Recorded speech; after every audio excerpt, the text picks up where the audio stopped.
Is Raphael Varane a good, bad or fantastic signing for Manchester United? So in this video I'm not just going to say whether I think Varane is a good or bad signing, I will elaborate further on exactly how good or bad I think he will be, whilst comparing him to other Premier League centre-backs, as well as giving a prediction of how I think he will perform next season. But before I get into the analysis, let me tell you about my favourite football app, which is the OneFootball app. This is where I go to keep up to date with the latest circulating transfer rumours, and I find the match section on the app incredibly useful as well. If you like this channel, you'll definitely love this app, so when you go to subscribe to this channel and like the video, which would be very much appreciated, make sure you click the link in the description to get the OneFootball app as well, which will help support this channel.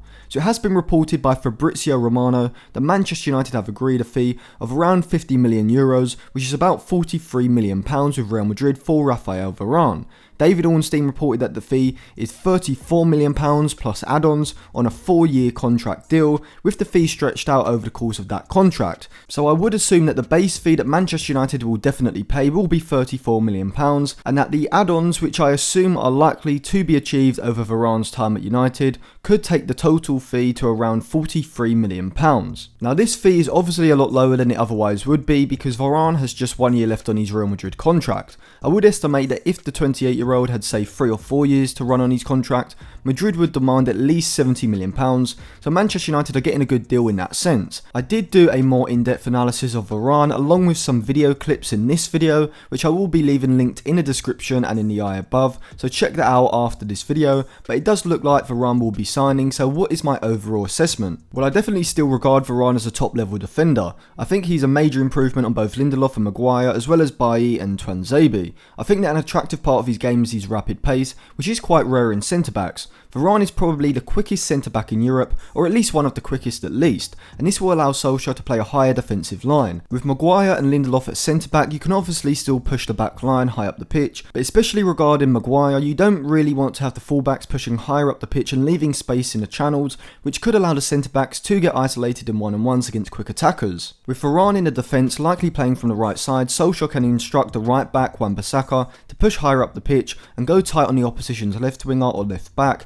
when they sit in a deeper position. Should the opposition play around or over the United press and isolate Varane in a one-on-one in the channel, he has the pace and one-on-one defending ability to be more than comfortable when defending in these situations. The benefits of this is that it will likely have a knock-on effect on the whole team. With the backline and players ahead of Varane now able to squeeze further up the pitch, United will have much more of a vertically compact pressing unit, which should aid them in stopping the opposition playing out of their defensive third and potentially winning the ball back high up the pitch, from where they can then look to attack quickly when there is a turnover. I won't go too much into Varane's other attributes as I did cover that in the other video that I made a few weeks back, but I do think United fans should be aware that despite still being a top level centre back, Varane has certainly declined from his peak, which I would say was around 2017-2018, and I don't think that anyone who watches La Liga regularly will disagree with that. In my full analysis of Varane, I spoke about his frequent mistakes last season, with the 2 games against Shakhtar Donetsk in the Champions League and the game against Valencia in La Liga being good examples of this. To me, these mistakes came from a lack of concentration rather than a more permanent feature of his style of play.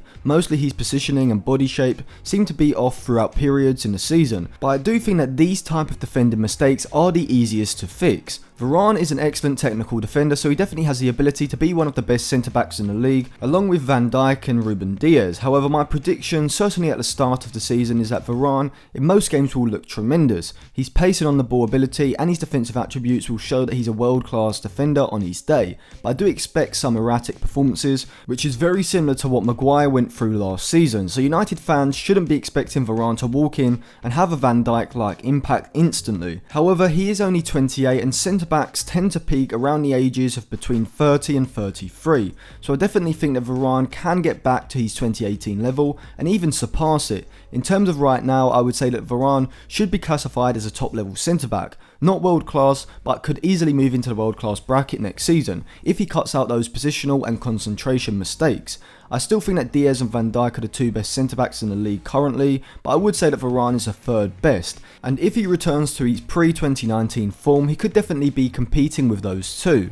So overall, I think Varane is a fantastic signing, despite some people probably overrating him slightly, but I do think he has the capability of improving on last season's form and becoming one of the best centre-backs not only in the Premier League but also in the world, as he was in 2018. The fee of 34 million to around 43 million is very good value, so I don't think you can criticise this deal at all from Manchester United's point of view. So thank you for watching. If you enjoyed this video, make sure you subscribe to the channel, as I have got more Manchester United videos coming out this week. Also remember to go to the description to check out some of my other videos. Follow me on Twitter and Instagram as well, and also if you want 3 months free when you get ExpressVPN for 12 months, make sure you also click that link at the top of the description.